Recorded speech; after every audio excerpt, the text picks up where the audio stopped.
Donald Trump విచ్చేసిన సందర్భంగా attender Gousia Trump నోటిలో ఊరగాయ కారం ముక్క పెట్టి నోటిని తీపి చేశారు.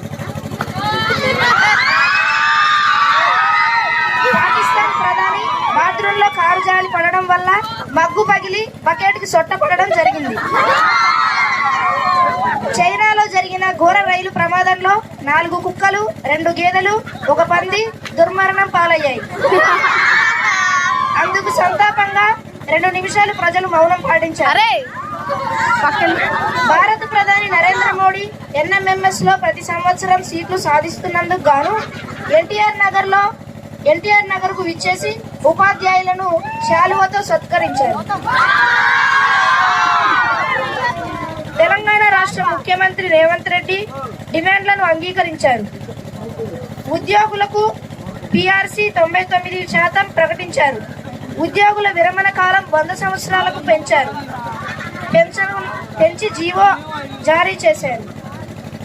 ఈ వార్త విన్న ఉద్యోగులు 544 మంది హార్ట్ అటాక్ తో హాస్పిటల్లో జాయిన్ అయ్యారు. సినిమా వార్తలు. బ్రహ్మానంద హీరోగా, కొలై సరళ హీరోయిన్ గా, ఎస్ఎస్ రాజమౌళి డైరెక్షన్ లో బాహుబలి 3 సినిమా ప్రారంభమయ్యింది.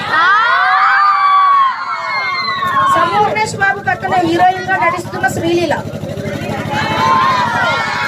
వెన్నెల కిషోర్ ను త్వరలో పెళ్లి చేసుకోబోతున్న రష్మిక.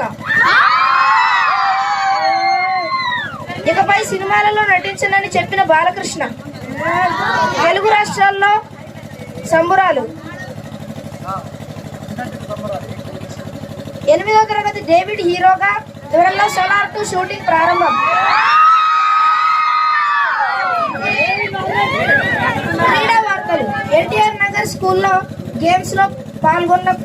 గేమ్స్ లో కుస్తీ పోటీల్లో విమల్ రంజాన్ కి జరిగిన పోటీలో రంజాన్ 4 గుద్దులు 6 టన్నుల తేడాతో ఓడిపోయాడు. అష్టాచెమ్మ ఆటలో విష్ణుప్రియపై అస్మిత గెలవడం జరిగింది.